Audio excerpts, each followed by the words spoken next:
On May 11, 2026, in a quiet diplomatic room in Oman, the Islamic Republic of Iran, a nation that built its entire identity on defiance of American power, agreed to surrender its nuclear program. Not reduce it, not cap it, surrender it. And when the institution that sold 88 million people 4 decades of sacrifice, repression, and poverty to protect that program is forced to watch it handed over to the country it called the Great Satan, something more than a diplomatic agreement breaks. A government's legitimacy breaks. And once that breaks, it does not come back. To grasp the full magnitude of what is now on the table, you have to understand that the terms being negotiated in Oman, Geneva, and Islamabad don't just exceed what Iran was willing to discuss 6 months ago. They represent a complete and total strategic reversal. The framework confirmed by Axios describes a moratorium on Iranian nuclear enrichment. Not a reduction in centrifuge numbers, not a cap on output, a moratorium for a minimum of 12 years. The United States is pushing for 15. Iran's initial position was 5. After the moratorium expires, Iran would be permitted to enrich uranium only to 3.67%, the civilian energy threshold the 2015 JCPOA originally set, a level Iran had already far exceeded when it began enriching to 60%. During the moratorium, Iran would be prohibited from operating any underground nuclear facilities, the deeply buried sites like Fordo that were engineered specifically to survive American and Israeli airstrikes. And Iran would submit to enhanced inspections, snap inspections by UN monitors with zero advance notice, full IAEA access to every declared facility, and comprehensive verification that leaves no margin for concealment.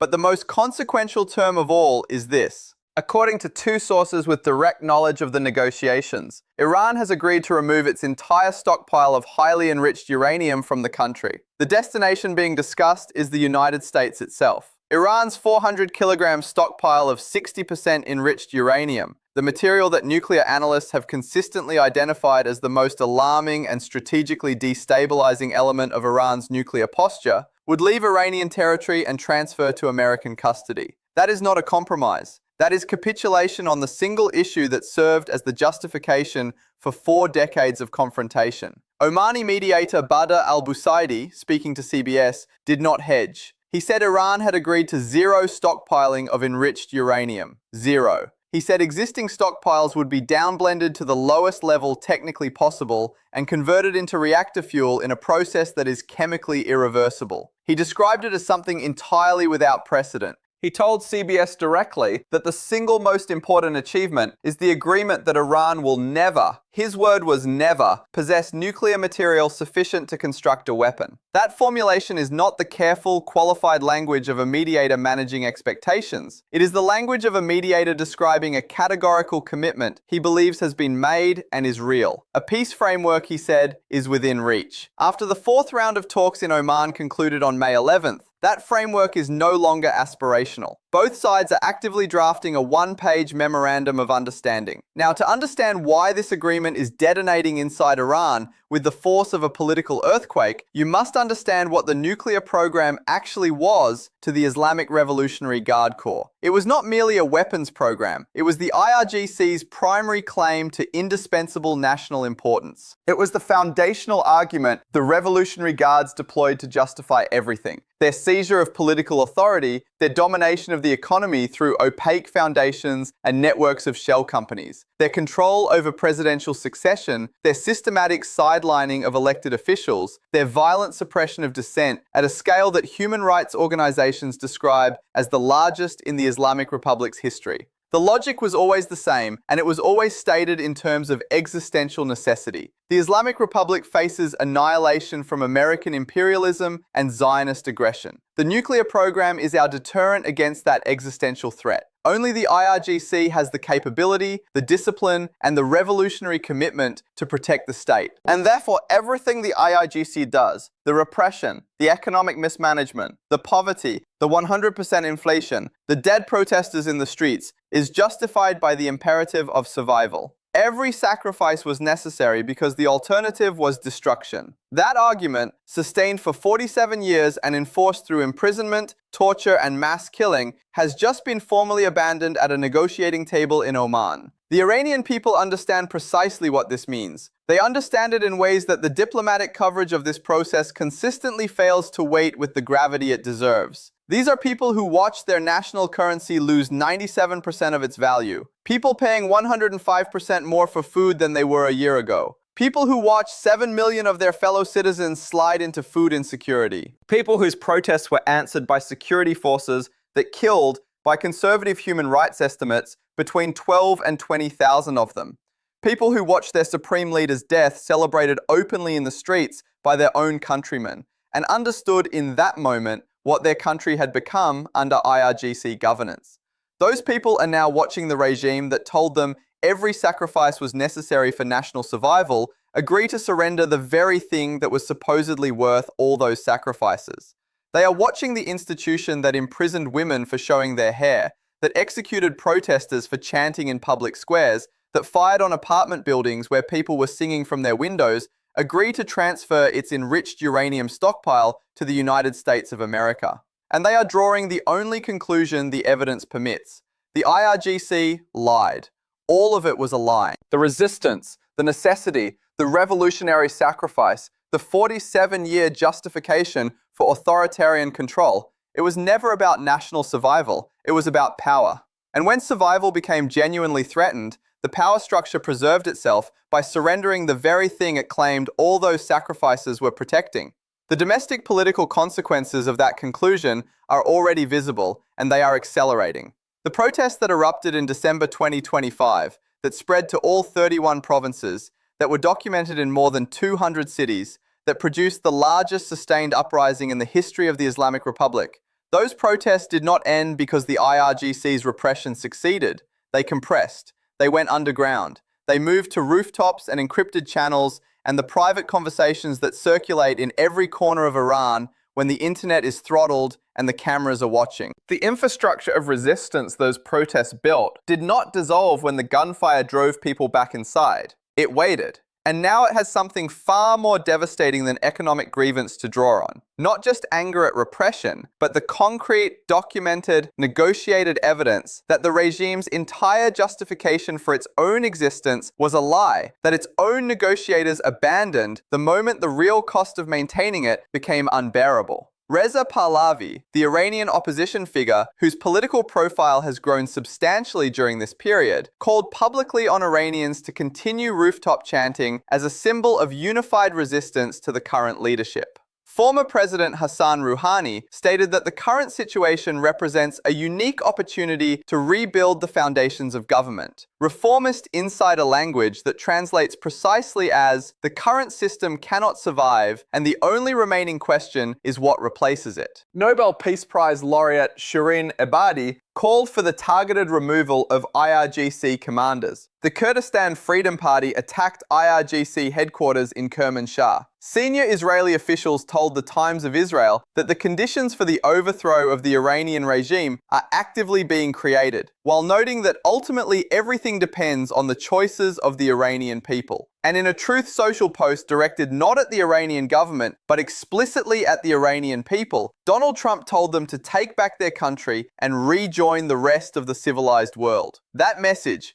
bypassing the IRGC, bypassing the Supreme Leader, bypassing the Foreign Ministry, aimed directly at the population the regime has been suppressing, was not diplomatic language. It was an invitation. And the Iranian people, reading it through VPNs, in a country that has blocked Telegram, YouTube, Instagram, and nearly every platform through which information moves freely, are deciding whether to accept it. The IRGC's institutional response to the capitulation it is being forced to accept has been exactly what you would expect from an organization whose survival depends on the deal never being finalized. The hardline parliamentary bloc, lawmakers aligned with Saeed Jalili, refused to sign the statement endorsing the negotiating team on April 27th. That refusal was the IRGC's political wing working in real time to block the agreement from being reached. And the rupture that produced is not contained. it has deepened. The confrontation between that bloc and President Pezeshkian reached a documented breaking point on April 4th, when the president publicly described the IRGC's operations as madness and warned of inevitable economic collapse, language no Iranian president has ever applied to the Revolutionary Guards in the modern history of the Islamic Republic. Meanwhile, Pezeshkian and Parliament Speaker Galibaf have been attempting to remove Foreign Minister Arachi on the grounds that they believe he has been taking operational orders from IRGC Commander Fahizadeh rather than representing the elected government's position. The man supposed to be delivering Iran's diplomatic agenda in the Oman talks may have been reporting to the IRGC rather than to the president, who nominally directs Iranian foreign policy. That institutional fracture explains the pattern every close observer of this negotiation has noted and found most alarming. Every time genuine progress is made, something intervenes to set it back. The White House has assessed this directly. American officials believe the Iranian leadership is divided and that forging consensus across competing factions may be structurally impossible under the current configuration. US officials have expressed optimism at multiple stages of previous negotiating rounds without successfully reaching an agreement. That pattern of near breakthrough, followed by unexpected reversal, is not the behavior of a government negotiating in good faith with a unified mandate. It is the behavior of a government whose elected civilian representatives are genuinely trying to reach a deal, while its military establishment is simultaneously and systematically sabotaging the conditions under which a deal becomes possible. Every drone strike on the UAE during the ceasefire period was an act of sabotage. Every ballistic missile fired at Kuwait during active negotiations was an act of sabotage. Every IRGC commando unit deployed to infiltrate Abu Musa Island was an act of sabotage.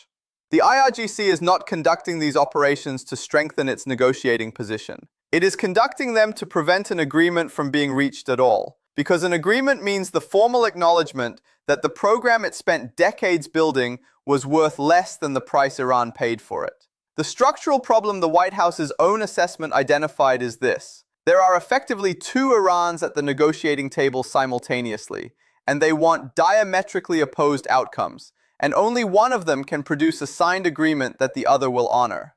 Pezeshkian's government, which understands with clinical precision what economic collapse within weeks means for 88 million human beings, wants a deal. It has been fighting for access to a supreme leader the IRGC is methodically isolating. It has been fighting to staff its own ministries against IRGC-imposed appointments. It has been using language to describe the Revolutionary Guard's conduct, catastrophic, irresponsible, madness, that is without precedent in the political history of the Islamic Republic. Pezeshkian's government will sign an agreement if the IRGC allows it to.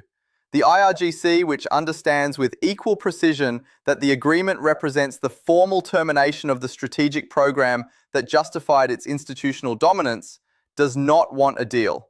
It wants a stalemate, one that preserves the Strait of Hormuz as a deterrent, maintains the nuclear infrastructure in whatever conditions survive the June 2025 airstrikes on Fordow, Natanz, and Isfahan, and keeps the IRGC's structural position in the Iranian state intact, even as the economy collapses around it.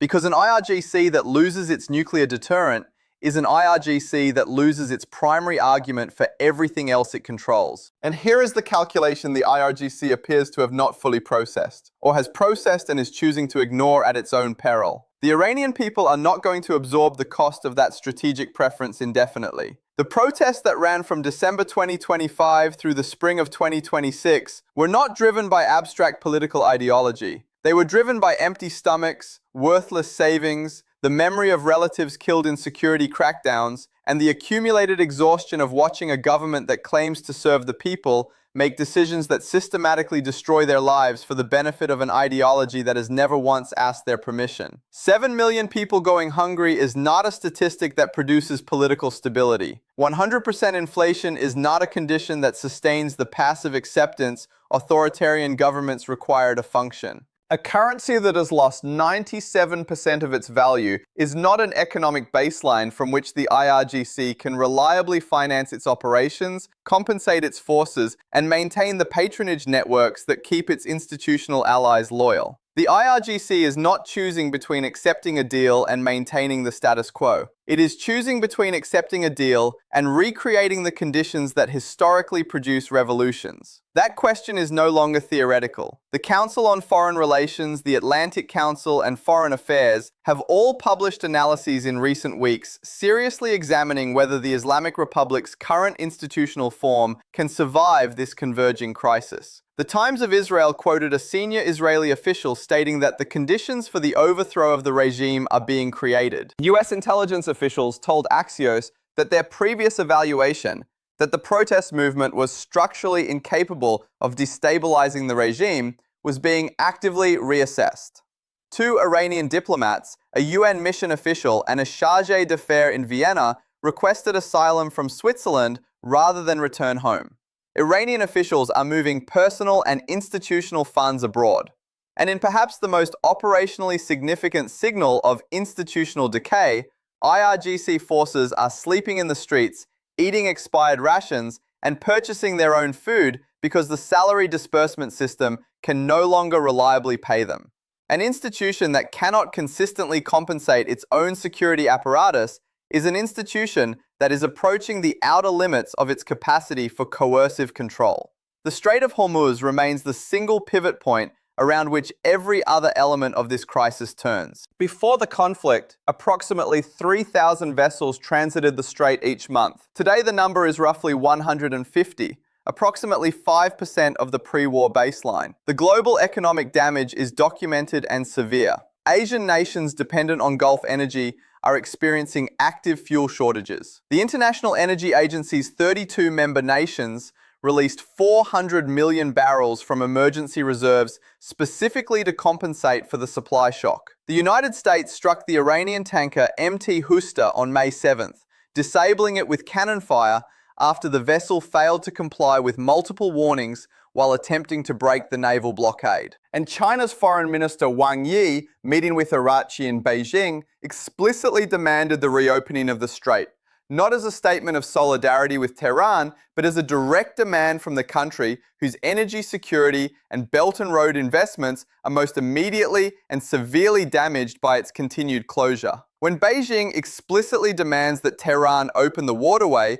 the IRGC has treated as its ultimate strategic weapon, the geopolitical universe has shifted in ways the IRGC's 1979-era worldview was never designed to navigate. The moratorium terms being drafted, 12 to 15 years of zero enrichment, with a provision that any violation automatically extends the moratorium, are not simply a nuclear agreement.